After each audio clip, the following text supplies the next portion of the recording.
আর শুরুতেই যে ব্রেকিং নিউজে নজর রাখবো, মালদার কালিয়াচকের ঘটনায় সিবিআই তদন্ত। আরো একবার আপনাদেরকে জানাবো, মালদার কালিয়াচকের ঘটনায় সিবিআই তদন্ত। নামবাদে অশান্তিতে সিবিআই তদন্তের নির্দেশ, সুপ্রিম হস্তক্ষেপে সিবিআই তদন্তের নির্দেশ কমিশনের।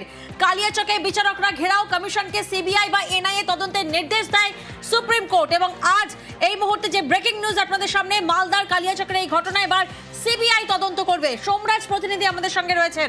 সোমরাজ, নির্বাচন কমিশনের সঙ্গে কিছুক্ষণ আগে রাজ্যের মুখ্য নির্বাচন আধিকারিক ফোনে কথা বলেছেন এবং যেটা কমিশন সূত্রে জানা যাচ্ছে, মালদার কালিয়াচকের গতকালকের ঘটনায় সিবিআই তদন্ত দেওয়ার কথা বলা হচ্ছে জাতীয় নির্বাচন কমিশনের তরফে। ইতিমধ্যেই জাতীয় নির্বাচন কমিশনের তরফে সিবিআই কে জানিয়ে দেওয়া হয়েছে যে তারা এই মালদার গতকাল কালিয়াচকের ঘটনার পুরো তদন্ত করবে এবং তদন্তভার সিবিআই কে নিতে হবে।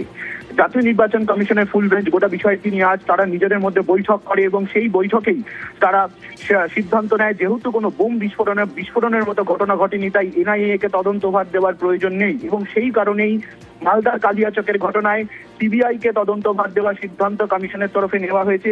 ইতিমধ্যেই রাজ্যের মুখ্য নির্বাচনী আধিকারিককে তা জানিয়ে দিল জাতীয় নির্বাচন কমিশন।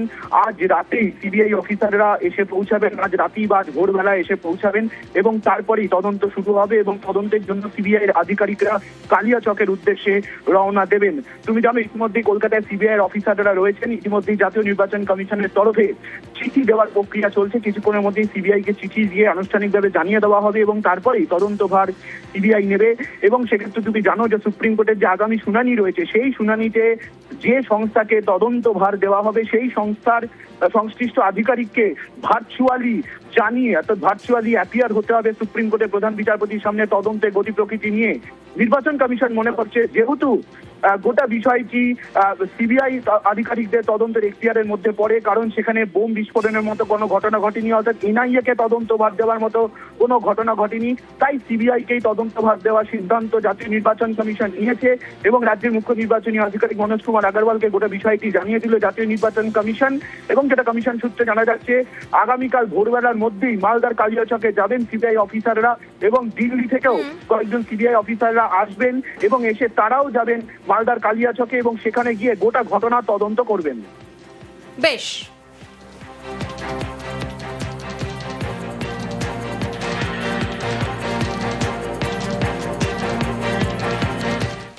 নামবাদের প্রতিবাদ, মালদায় ধুন্ধুমার, আক্রান্ত বিচারকরা, এতে ক্ষুব্ধ সুপ্রিম কোর্ট। শীর্ষ আদালতের মন্তব্য, কাউকে বিচারকদের মনোবল ভাঙতে দেব না। রাজ্য প্রশাসন সম্পূর্ণভাবে ভেঙে পড়েছে। মুখ্য সচিব ডিজিরা তাদের দায়িত্ব পালনে কার্যত ব্যর্থ। দুজনকে শোকজ করেছে সুপ্রিম কোর্ট। নির্দেশ দিয়েছে সিবিআই অথবা এনআইএ কে দিয়ে তদন্ত করানোর। এবং এই মুহূর্তে যে ব্রেকিং নিউজ এসেছে, এই ঘটনায় সিবিআই তদন্ত করবে।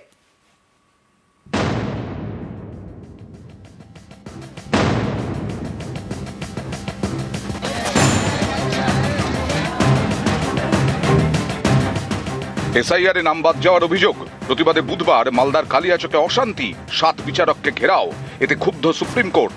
বৃহস্পতিবার সুপ্রিম কোর্টের প্রধান বিচারপতি বলেন, আমি রাজনীতিকরণ চাই না। বুধবার রাত 2টো পর্যন্ত রিপোর্ট নিয়েছি, মৌখিকভাবে কড়া মন্তব্য করতে হচ্ছে। আমাদের কাছে খবর আসে 7 জুডিশিয়াল অফিসারকে কালিয়াচকে ঘেরাও করে রাখা হয়েছে, এর মধ্যে 3 জন মহিলা।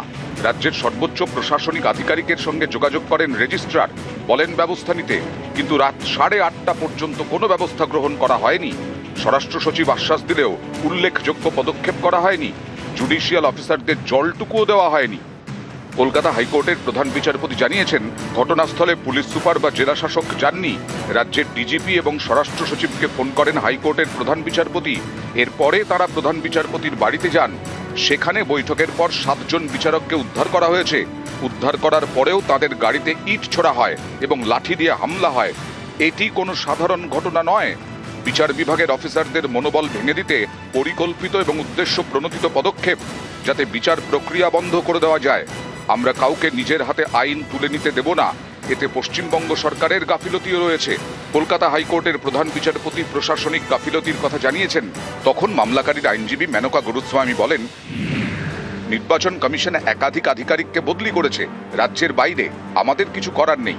সলিসিটর জেনারেল তুষার মেহতা তখন বলেন, বদলি সবসময়ই হয়। কমিশনের আইনজীবী ডিএস নাইডু বলেন, আইএএস আইপিএসদের বদলি নিয়ে মামলা হয়েছে কলকাতা হাইকোর্টে, সেটা খারিজ হয়ে গেছে। বিচারপতি জয়মাল্য বাগচি বলেন, সেটা নিয়ে প্রশ্ন তুলছি না। যারা এখন দায়িত্বে রয়েছেন তাদের নজরদারি বাড়াতে হবে। সরকার এবং বিরোধী পক্ষ সবার সমানভাবে এই ঘটনার নিন্দা করা উচিত। রাজ্যের অ্যাডভোকেট জেনারেল কিশোর দত্ত বলেন, আমরা দায় এড়াচ্ছি না, আমাদের দায়িত্ব রয়েছে। বিচারপতি জয়মাল্য বাগচি বলেন, আপনাদের পদক্ষেপ করা উচিত যাতে জুডিশিয়াল অফিসাররা নির্ভয়ে দায়িত্ব পালন করতে পারেন। এরপরেই কড়া নির্দেশ। নির্বাচন কমিশনকে সুপ্রিম কোর্টের নির্দেশ, মালদার ঘটনার তদন্তভার সিবিআই অথবা এনআইএ কে দিতে হবে। কেন্দ্রীয় সংস্থা তদন্ত করে সরাসরি সুপ্রিম কোর্টে রিপোর্ট জমা দেবে। মুখ্য সচিব, ডিজিপি এবং মালদার জেলা শাসক ও পুলিশ সুপারকে শোকজ করা হলো। প্রত্যেককেই আগামী সোমবারের শুনানিতে অনলাইনে উপস্থিত থাকতে হবে। বিচারকদের নিরাপত্তার জন্য কেন্দ্রীয় বাহিনী মোতায়েন করতে হবে। বিচারকদের বাড়িতেও কেন্দ্রীয় বাহিনী দিতে হবে। তাদের পরিবারের সুরক্ষা সুনিশ্চিত করতে হবে। বিচারকদের নিরাপত্তা সুনিশ্চিত করতে নির্বাচন কমিশন এবং রাজ্য সরকার যা যা পদক্ষেপ করার তা করবে। যে সমস্ত জায়গায় আপত্তি জানানোর কাজ অথবা শুনানি চলবে সেখানে 3 জনের বেশি ঢুকতে পারবেন না, 5 জনের বেশি জমায়েত করা যাবে না। এই বিষয়টি নিশ্চিত করতে হবে রাজ্যের স্বরাষ্ট্র সচিব, ডিজিপি, জেলা শাসক এবং পুলিশ অফিসারদের। এদিন সুপ্রিম কোর্ট বলে, আমরা কাউকে জুডিশিয়াল অফিসারদের মনোবল ভাঙতে দেব না। রাজ্য প্রশাসন সম্পূর্ণভাবে ভেঙে পড়েছে। মুখ্য সচিব, ডিজিরা তাদের দায়িত্ব পালনে কার্যত ব্যর্থ। মামলাকারীর আইনজীবী কপিল সিব্বাল সুপ্রিম কোর্টে বলেন, রাজ্যের আইন শৃঙ্খলা ভেঙে পড়েছে, এই পর্যবেক্ষণ দয়া করে প্রত্যাহার করুন। প্রধান বিচারপতি সূর্যকান্ত তখন প্রশ্ন তোলেন, বুধবার যে ঘটনা ঘটেছে সেটাকে কি বলবেন? আইনজীবী কল্যাণ বন্দ্যোপাধ্যায় বলেন, অত্যন্ত খারাপ ঘটনা ঘটেছে। নির্বাচন কমিশনের হাতে 15ই মার্চ থেকে সব ক্ষমতা চলে গেছে। কমিশন তাদের নিজেদের লোককে বসিয়েছে, প্রতিদিন প্ররোচনা দিচ্ছে, তার কারণেই এই ঘটনা ঘটছে। কমিশনের আইনজীবী তখন বলেন, আপনারা প্ররোচনা দিচ্ছেন। পাল্টা কল্যাণ বন্দ্যোপাধ্যায় বলেন, মুখ্য নির্বাচন কমিশনার বিষয়টি ব্যক্তিগতভাবে নিয়েছেন, তাই বাংলায় সব আলাদা। নিউজ 18 বাংলা।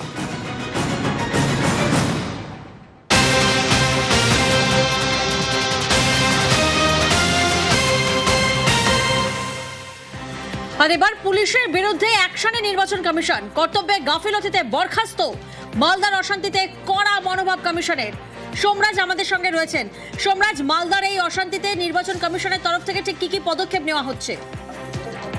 দেখো, আজ দেশের মুখ্য নির্বাচন কমিশনার জ্ঞানেশ কুমার বৈঠক করেন জরুরি ভিত্তিতে 3:30 থেকে প্রায় 1 ঘন্টা ধরে, যেখানে জেলা শাসক, পুলিশ সুপাররা বৈঠকে ছিলেন। এবং একদিকে যখন মালদার জেলা শাসক, পুলিশ সুপার দেশের মুখ্য নির্বাচন কমিশনারের প্রশ্নের মুখে পড়েছে, রাজ্য পুলিশের ডিজিপিও পর্যন্ত প্রশ্নের মুখে পড়েছে, আজকের বৈঠকে একটা বিষয় স্পষ্ট করে দেওয়া হয়েছে, এবার কোনো ট্রান্সফার নয় বা এবার কোনো সাসপেন্ড নয়। জাতীয় নির্বাচন কমিশন 311 নম্বর ধারা প্রয়োগ করে শাস্তিমূলক পদক্ষেপ নেবে। সেই 311 নম্বর ধারা কি? 311 নম্বর ধারায় বলা হয়েছে সরাসরি চাকরি থেকে বরখাস্ত করা অথবা চাকরি থেকে কম্পালসারি অবসর নেওয়া। এই 2 শাস্তির বিধান উল্লেখ করা হয়েছে সংবিধানে 311 নম্বর ধারায়। সেই ধারাই জাতীয় নির্বাচন কমিশন প্রয়োগ করবে যদি মালদার মতো ঘটনার পুনরাবৃত্তি হয় ফের। আজকের বৈঠকে দেশের মুখ্য নির্বাচন কমিশনার তা স্পষ্ট করে দিয়েছেন। অর্থাৎ মালদা জেলার জেলা শাসক, পুলিশ সুপার আজকের ঘটনা নিয়ে প্রশ্নের মুখে পড়েছেন দেশের মুখ্য নির্বাচন কমিশনারের। তাদেরকে আজকে শেষবারের মতো ওয়ার্নিং দিয়েছেন, কিন্তু তার সাথে এটাও স্পষ্ট করেছেন যে এবার আর কোনো সাসপেন্ড নয়, এবার আর কোনো। একেবারে ধন্যবাদ সোমরাজ।